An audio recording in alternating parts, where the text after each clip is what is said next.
about the main event this weekend, UFC Fight Night. Anthony Smith against Alexander Rakic. Now this one is an interesting main event. It is because Jones has vacated the light heavyweight title. It basically means that there's a lot of these guys that if they perform well, they could be looking at conceivably having a title shot as their next fight. Because obviously Reyes and Blachowicz, they're going to scrap for the vacant light heavyweight strap. I don't know, in a month or so. But after that, it's all anybody's game, isn't it? So these guys need to come out and deliver.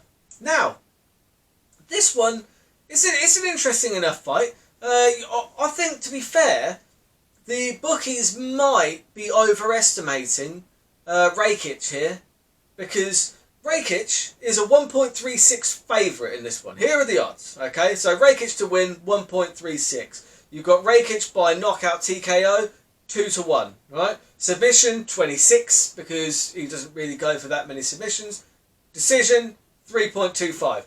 Now, that puts Anthony Smith, who I think is a bloody good fighter. Don't get me wrong. So, the odds on Anthony Smith, I'll just get those done first. So, you've got 3.25 to win, which is criminal. Criminal. You've got 8.50 for the knockout TKO. The submission, 9-1. That's the one that I think this is going to go with anyway. And the decision is 6-1. Now, Anthony Smith, he is a top-level fighter. He has gotten to the top of the mountain. He fought Jones. He still beat Joey. He choked out Alexander Gustafsson. People always forget about that one. Because Anthony Smith, he is a legit black belt. He is a very, very good jiu-jitsu practitioner. And the fact that it's 9-1 for him to get the submission, I think that's a decent bet. Decent enough anyway. Because I like to have a bit of skin in the game for the main event. So as far as a straight bet goes, 9-1 on the submission, I'm having a go on that all day.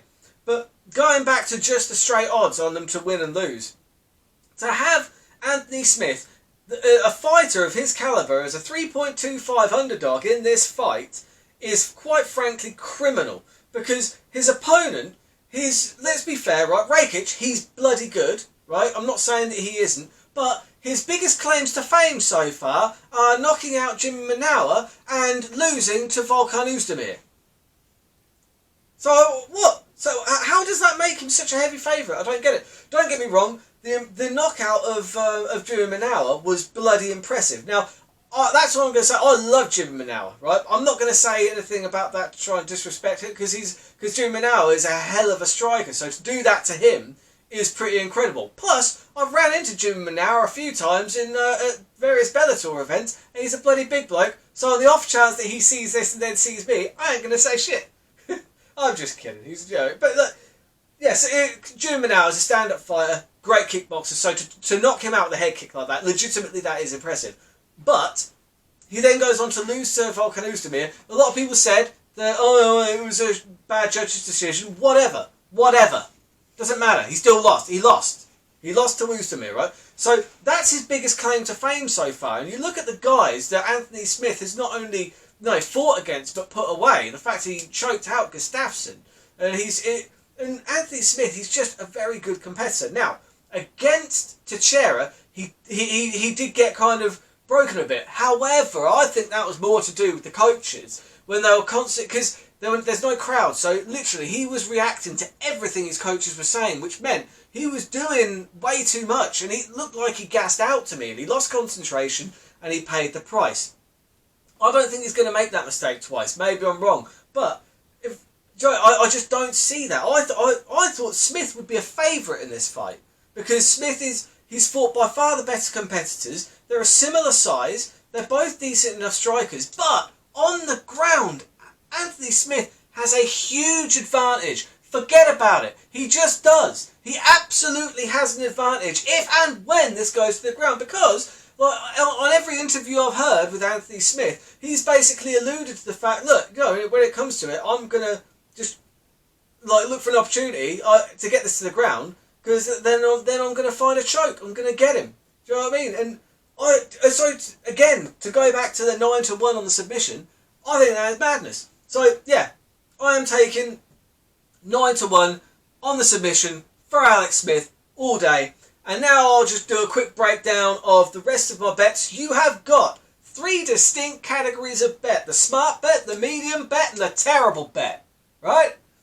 And what I got here, smart bet for you. The smart money for me, Anthony Smith and Neil Magny, both to win 4.55 to 1. That's not bad. That's good odds, because I think that those two things are both very likely to happen, because you're not specifying the method, you're just specifying that those two guys are going to win. And genuinely, I think that those two guys are going to have their hands raised at the end. Now you've got the medium bet. The medium bet, you've got Neil Magny by decision, Anthony Smith by submission. 15 to 1.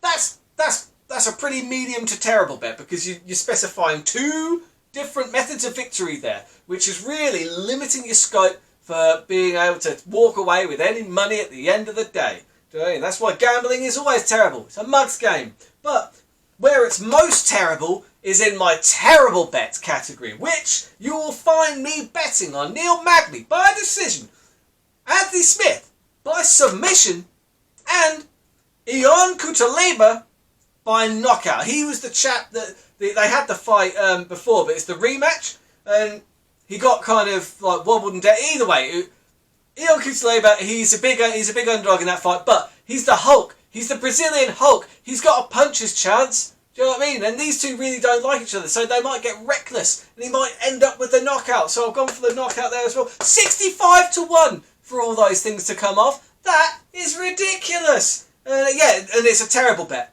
Terrible bet. Do not place that bet. But either way, got some really good fights on here. Like I say, you know, the Cutelaba fight, that'll be really good fun. The main event, Robbie Lawler against Neil Magny. Oh, what a time to be a fight fan. Right, so we'll see how all those bets pan out. It's probably going to end up, like, as usual, with my betting account being fucking empty. But until I see you next time, keep those odds long and those bets terrible.